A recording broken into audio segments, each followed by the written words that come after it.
Right, so now I am going to have a quick chat to Mikaela.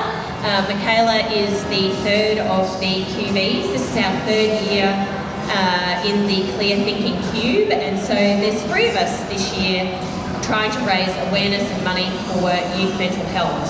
So Mikaela, obviously we are fundraising for research into mental health issues for young people, and you're our young person in here.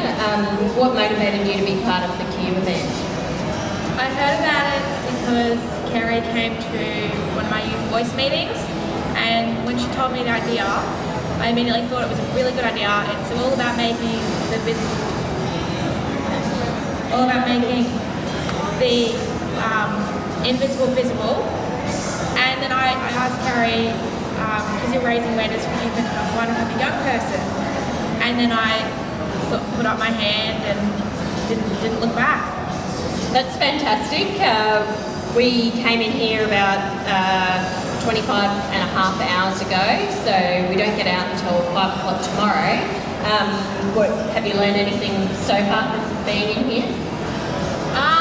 I've learnt more about, obviously, you and Nate, and you're really awesome, really nice people, very brave and courageous. I've learned more about myself too.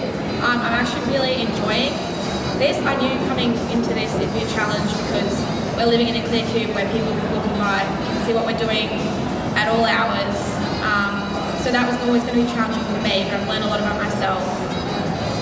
One of the things that you said to me, I think it was yesterday, was about how people can sort of engage through the perspex, and so it is wonderful to be part of a community event that can really help young people, isn't it? Yeah, it really is. And because I am a young person and I have had mental health issues in the past, it's something that's very, very personal to me, and so anything I can do to raise awareness and encourage more funding for the research centre is just, it's something I'm really passionate about and very important. I think that's a good point, if you don't mind talking about that a little bit.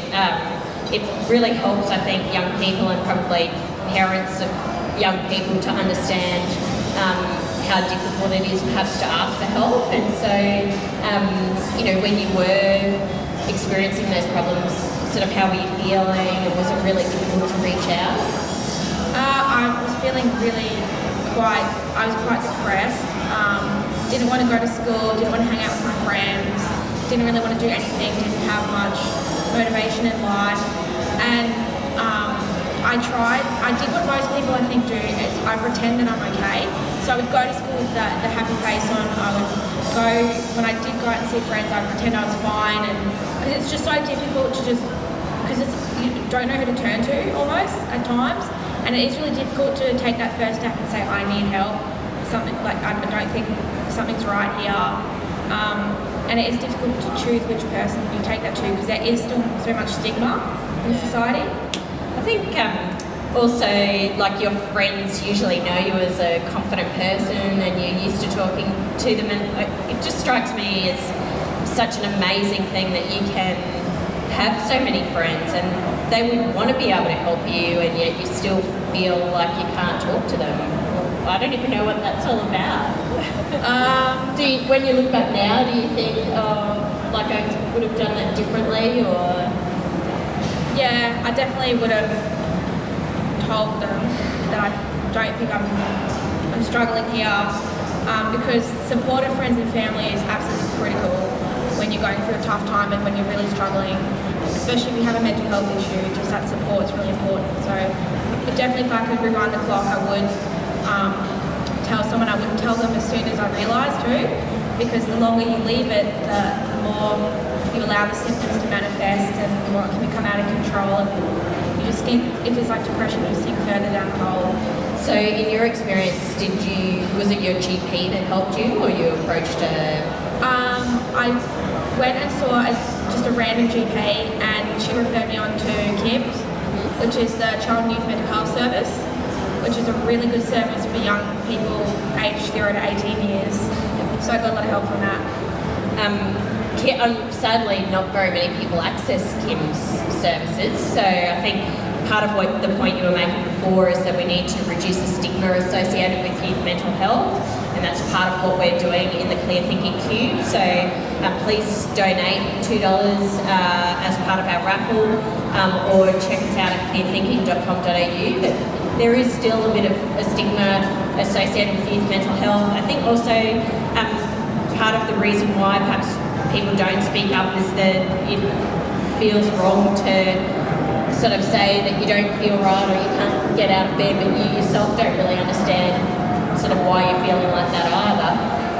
And people can feel as though it's something where you should just snap out of it, and it's impossible to do, isn't it? Yeah, it's not just as simple as flicking a switch and yeah, I'm better, I feel good now. You actually have to put hard work and get the right combination of therapy and maybe medication. So yeah, it's an important point to make that only 20% of young people do actually access help, and what we're trying to do is raise money for the ClearThinking Research Centre, and that centre is for young people who don't respond to first-line treatment. So people who go to their GP to get help for mental health issues or access Headspace, which is a great program. People who don't respond to those first-line treatments will hopefully be part of our ClearThinking Research Centre in the future. We're about to start a pilot program, but in order to be able to do this, we need more funding and we need the public to be aware of the issues. So Mikaela and Nate and I are living in this cube for 55 hours to raise awareness and money. You can buy a $2 raffle ticket, or you can go to clearthinking.com.au to donate. So just back to your sort of story, Mikaela, is there anything that you're going to do differently or become involved in after you leave the Cube as a result of this experience? I think I've definitely become more involved in ClearThinking. This is the kind of first real thing I've done with you guys. Thought I'd go all out first up. But yeah, I just keep doing what I'm doing with my volunteering and the Kim's Youth Advisory Group I'm involved in. Just being out there in society, working on issues that face young people and hoping to make a difference for tomorrow. I think also one of the issues that you've raised before is that the current Kim's program is only relevant for children up to the age of 18. So if young people, you don't stop being young at that age of 18, and you're still going through a big sort of transformation in your life, I think, at that point. And so the ClearThinking Research Centre is designed to help children or young people from ages 12 to 25. And so that gives young people an opportunity to be able to access services that can help them up to an age that they're more able to be able to deal with an adult-style program. Is that your experience too?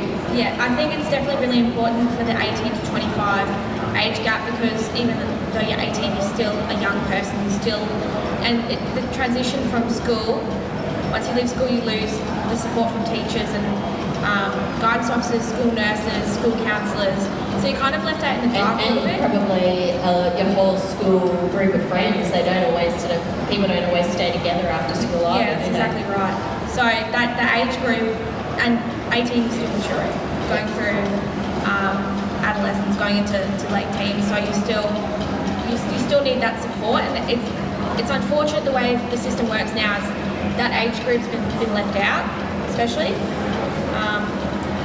with low costs. That's the thing, that's the main thing. If you're 18, you don't have much money. So yes, so we're raising money and awareness for the ClearThinking Research Centre. You can buy a ticket for $2 from the ladies at the desk.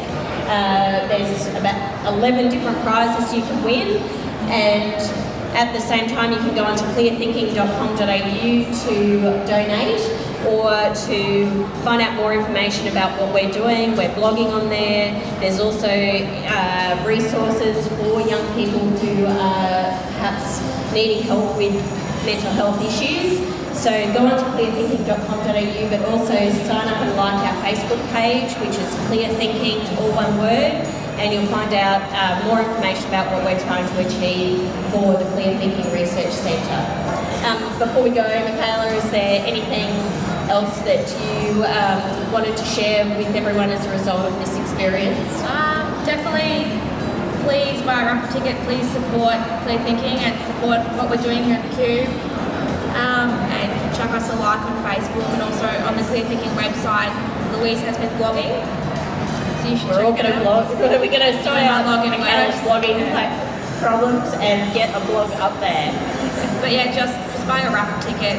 It's $2 a ticket, which is nothing considering it. There's heaps of cool prizes you can win, and just knowing that money's going to help children in the future and help by being here listening to us and raising awareness. So thank you.